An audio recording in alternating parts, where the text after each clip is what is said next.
यानंतर आपल्यामध्ये पाहुणे आलेले आहेत Balasaheb Sagade, New York Commerce and Science College प्राचार्य. यांनासुद्धा मी विनंती करेल की 2 शब्द आपण आमच्यामध्ये जरूर मांडावेत.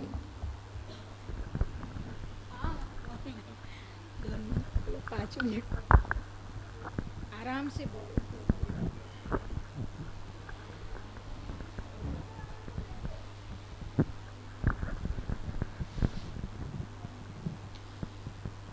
ओम शांती.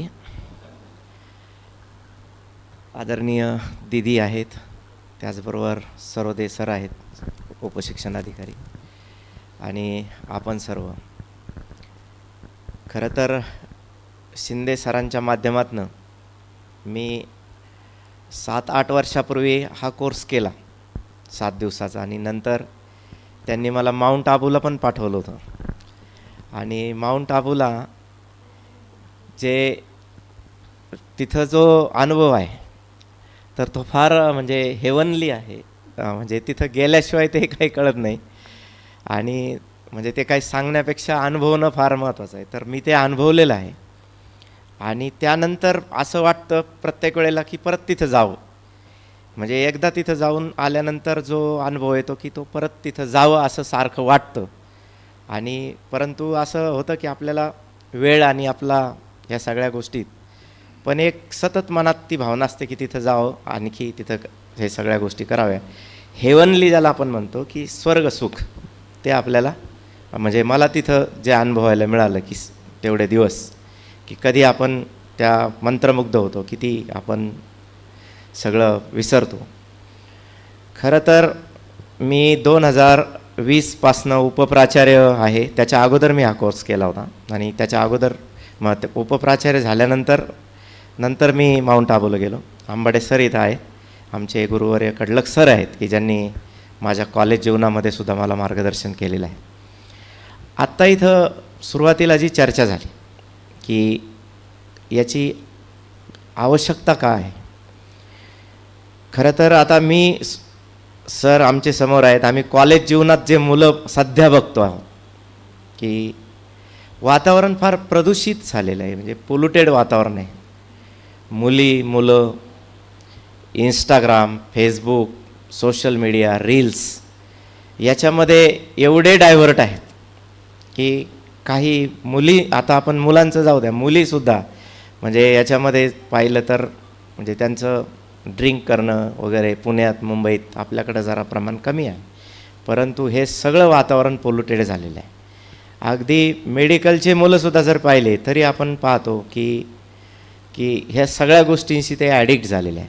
आणि आजकाल घडणाऱ्या घटना जर आपण रोज पाहिल्या, ते पेपरला पाहिल्या, इकडं पाहिल्या, तर कशा घटना घडत आहे. कोणी किल्ल्यावरून ढकलतं आहे, कोणी कशावरनं, एका क्षणात ॲग्रेशन लेवल इतकी वाढलेली आहे की कोणी मर्डर करतं आहे का, कोणी काय करतं आहे का, इतकं म्हणजे असं वातावरण असं झालं आहे की याला काही म्हणजे काही कुठं कंट्रोल नाही आणि कुठं काही वैचारिकता राहिलेली नाही.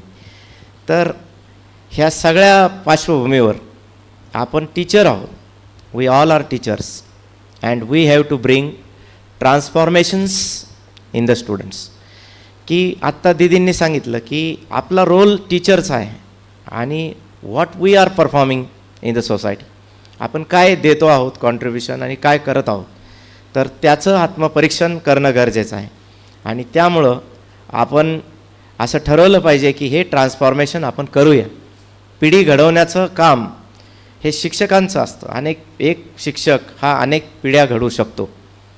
आज आपण पाहिलं तर आपल्याला असं लक्षात येतं की प्रेम, माया, त्यानंतर एकमेकांच्या विषयी आदर हा काही राहिलेलंच नाही कुठंच. अगदी तुम्ही एखाद्याचं काम करा, लगेच आत्ता पटकन त्याला किती मदत करा, पुढच्या मोमेंटला तो जर बाहेर पडला तर ते लगेच टीका करायला लागतोय. हा माणूस असा आहे, तो माणूस तसा आहे.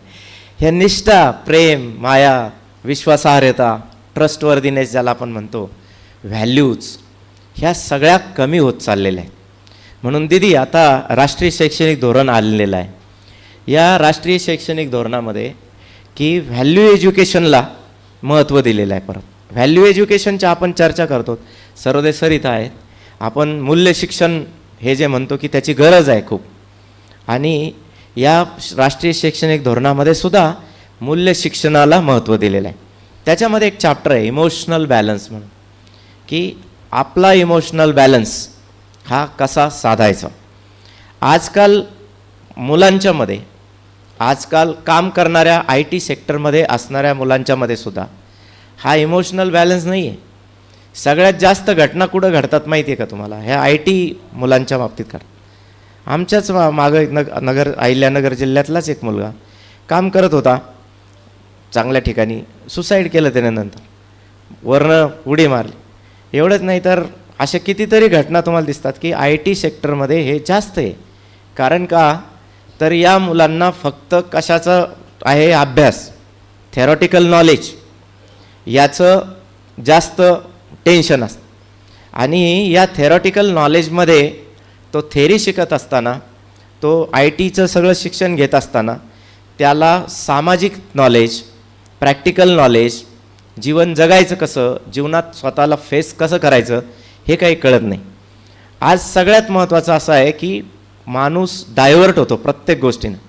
आणि इथं म्हणजे ओम शांती परिवारामध्ये की जे शिकवलं जातं की सेल्फ फोकस, म्हणजे तुम्ही स्वतः कोण आहात, हू ॲम आय, असा प्रश्न स्वतःला विचारल्यानंतर आपण स्वतःकडं पाहायला लागतो.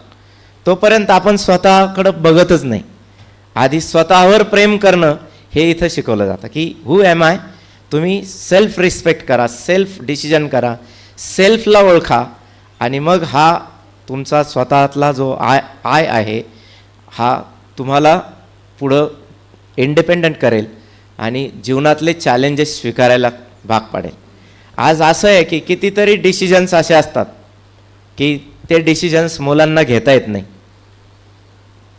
येत नाही ते डिसिजन.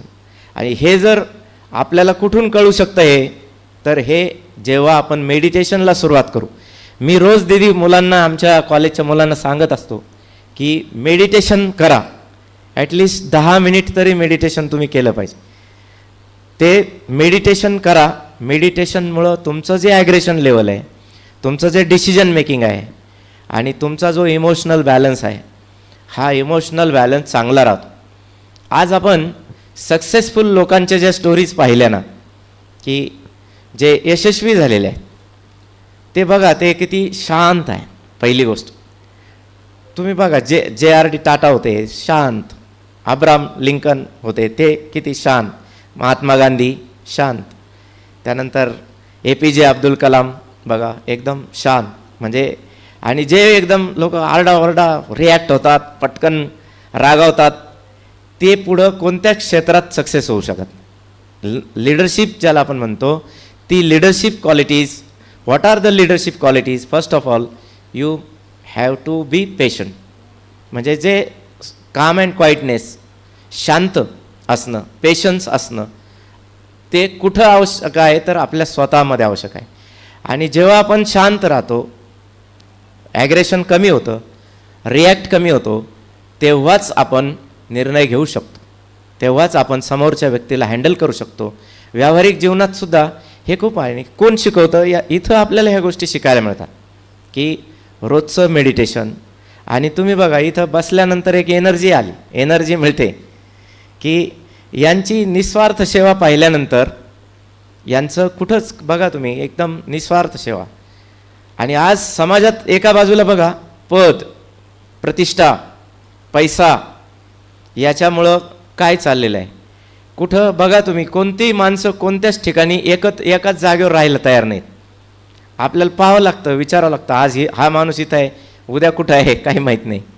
मग हे असं सगळंच झालं आहे. नात्यांच्यामध्ये सुद्धा झालं आहे. रिलेशन्स, पब्लिकमध्ये तुमचं एकमेकांशी असलेलं मित्रत्वाचं नातं, कुटुंबातलं नातं, त्याचबरोबर देशाप्रती असलेला अभिमान, ह्या सगळ्या ज्या गोष्टी आहेत ना, ह्या सगळ्या गोष्टी आत्ता आपण त्याचे व्हॅल्यूज कमी होत चाललेले दिसतात.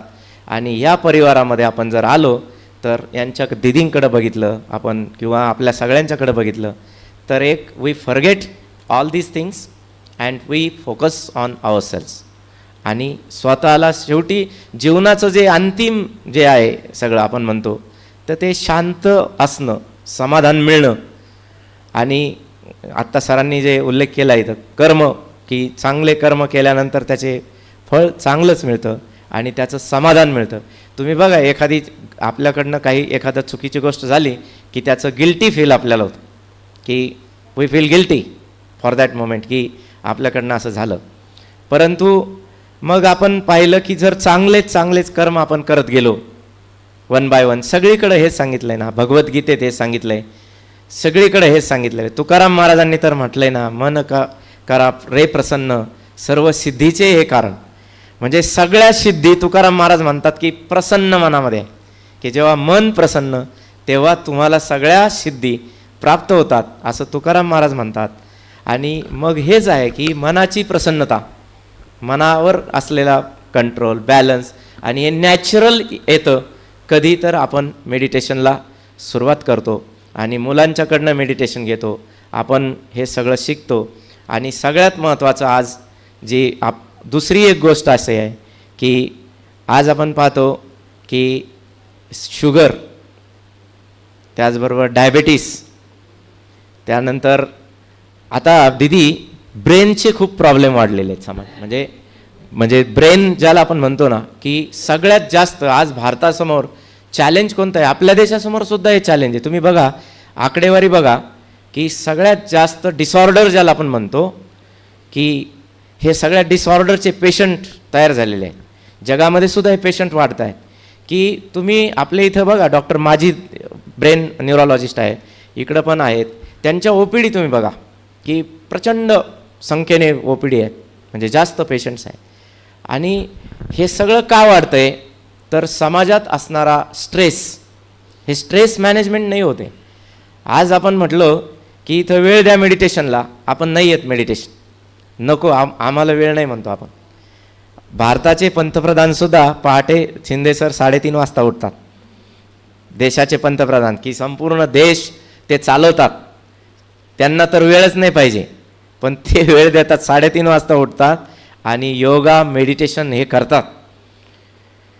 मग आपण वेळ नाही म्हणायचं आणि आपल्या शरीराला लक्ष द्यायचं नाही, स्ट्रेस मॅनेजमेंट करायचं नाही.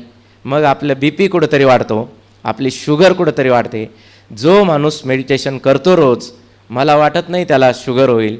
जो माणूस याच्यामध्ये इंट्रॉस्पेक्ट करेल आणि जो माणूस चांगल्या गोष्टी करत राहील, त्याला शुगर BP हे सगळं कंट्रोलमध्ये राहतं, स्ट्रेस कंट्रोलमध्ये राहतो. तर हे सुद्धा मेडिकलचे सुद्धा फायदे आहेत. आणि decision making, sharpness for the brain. आज फॉरगेटिंग ह्या गोष्टी इतक्या वाढल्यात की माणसाला लक्षात राहत नाही काय आपण सांगितलं. पण जो मेडिटेशन करतो, मगाशी मॅडमने सांगितलं की त्या आल्याबरोबर शाळेत मेडिटेशन घेतात, आणि मुलांचं आजकाल मेडिटेशन नसल्यामुळं की कॉन्सन्ट्रेशन होत नाही अभ्यासाकडं.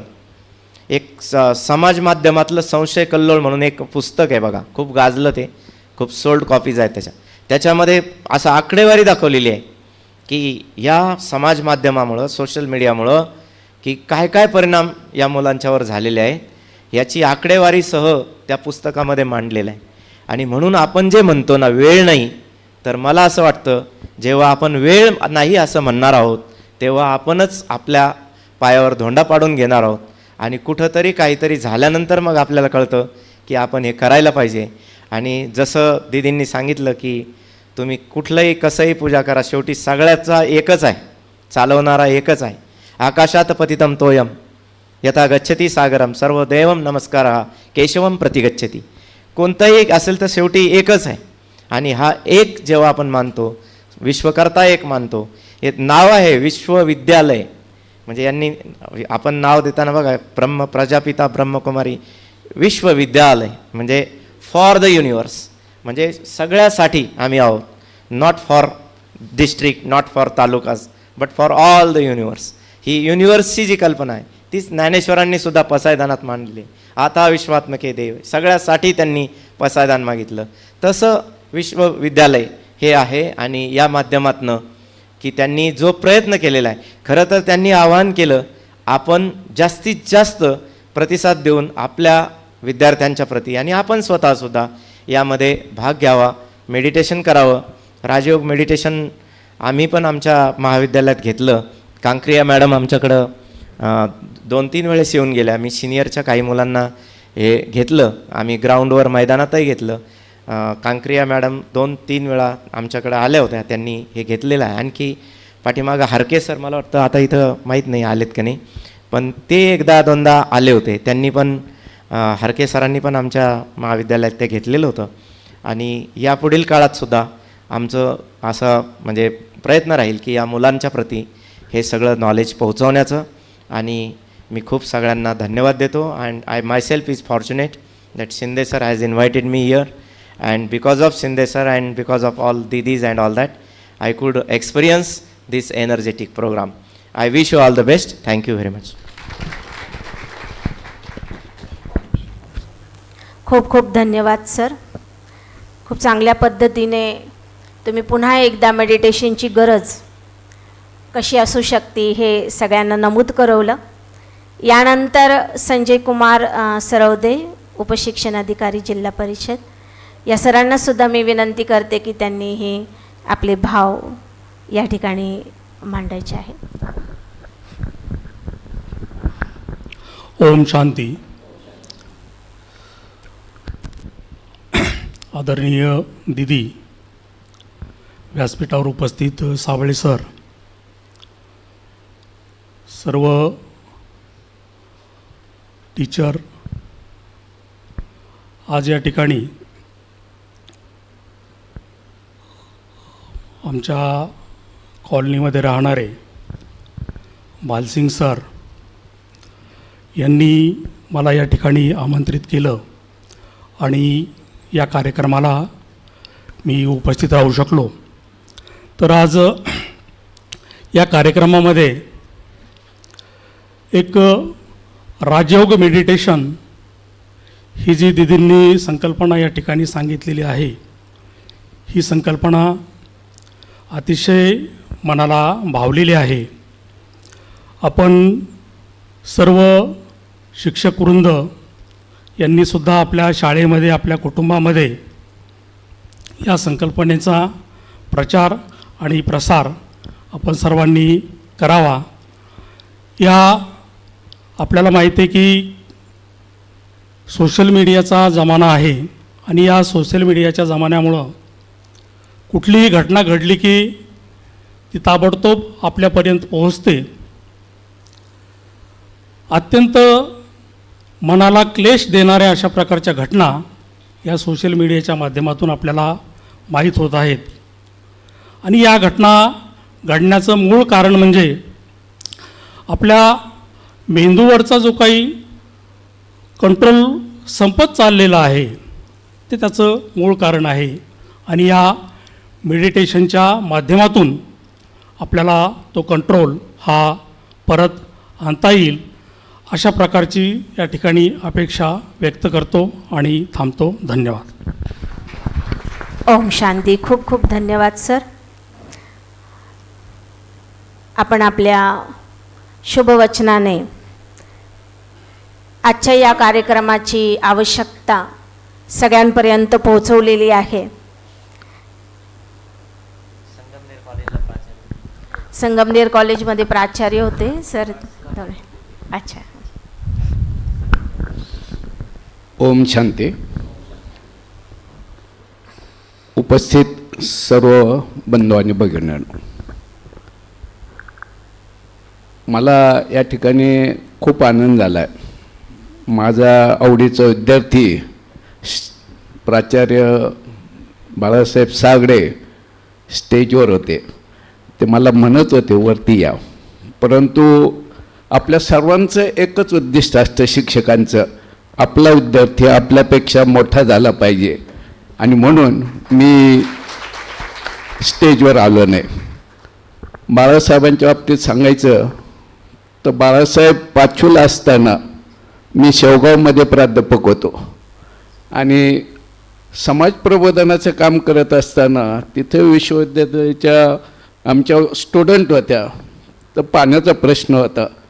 त्यांनी सांगितलं का सर आपल्याला समाज जागृती करताना, तुमच्याच लोकांनी मला सांगितलं का जागृती करताना आपल्याला एक आंदोलन करायचं. त्या आंदोलनामध्ये मी 5वी ते MA पर्यंतच्या मुलांचा शेवगावमध्ये 7 ते 8 हजाराचा मोर्चा असेल आणि बाळासाहेब म्हटले, सर मला बोलायचे. बाळासाहेब 5वीला होते आणि त्यांना स्टेजवर येता येत नव्हतं. मीच त्यांना उचललं, स्टेजवर ठेवलं आणि त्यांनी त्यावेळेस त्यांच्या मनावर त्यांच्या शिक्षकांनी जे मेडिटेशन केलं होतं त्याचा परिणाम मला त्या ठिकाणी दिसला. त्यांनी एकनाथ महाराजांचं उदाहरण देऊन पाण्याचा प्रश्न कसा सोडवला पाहिजे ह्या गव्हर्नमेंटनं हे सांगितलं होतं. आणि तेव्हापासून बाळासाहेब माझ्याकडे डिबेटमध्ये आले. त्यांनी अनेक हे केलं. त्यांनी जे आमच्या नवीन शैक्षणिक धोरणात आहे, मलाही प्राचार्य म्हणून काम करताना तो अनुभव आला आहे का विद्यार्थी हे भरकटलेले आहे आणि ह्या विद्यार्थ्यांना जर जागेवर ठेवायचं असेल तर शिक्षकांबरोबर पालकांची जबाबदारी आहे. आणि पालक आणि शिक्षक एकत्र जर आले आणि दोघांनी मिळून जर मेडिटेशन केलं तर 100% हा बदल घडू शकतो. आणि त्या पद्धतीनं आता 2 शिक्षकांनी या ठिकाणी सांगितलेच का मेडिटेशन आम्ही हायस्कूल कॉलेजमध्ये कसं करतो आणि त्याचा परिणाम काय होतो. माझी आपल्या सर्वांना विनंती आहे, मी जरी रिटायर झालो असेल तरीही आपल्या मेडिटेशनचे कोर्स करायचं मी ठरवलं आहे. मी या ठिकाणी आमचे मित्र आणि मेवणे गोसावी साहेब हे काल माझ्याकडे आले, सर उद्या तुम्ही कार्यक्रमाला आलं पाहिजे आणि आमच्या चळवळीत तुम्ही भाग घेतला पाहिजे. मी गोसावी साहेबांना आणि तुमच्या लोकांना आश्वासन देतो का तुमचे जे काही कार्यक्रम असतील त्या कार्यक्रमाला मी 100% माझ्या ग्रुपतर्फे 100 हे करू. माझ्या हायस्कूल आणि कॉलेजमध्ये आपल्या लोकांना घेऊन जाऊन मेडिटेशन करण्याचा मी 100% प्रयत्न करील. मला या ठिकाणी बोलण्याची संधी दिली आणि स्टेजवर न जाण्याचं कारण ह्या दोघं विश्वविद्यालय चालवणाऱ्या प्रमुख इथं आलेले आहे. त्यांचं वरून भाषण ऐकायच्या ऐवजी त्यांचे खाली बसून ऐकलं तर निश्चितच मनावर परिणाम होतो. त्याबद्दल मी तुमच्या दोघींचेही आभार मानतो. आपण सर्व इथं आलात, आपल्या सर्वांचे आभार, धन्यवाद. ओम शांती. तरी पण सर 2 मिनटं तुम्हाला इथं बसायचं आहे आत्ता, 2 मिनटासाठी.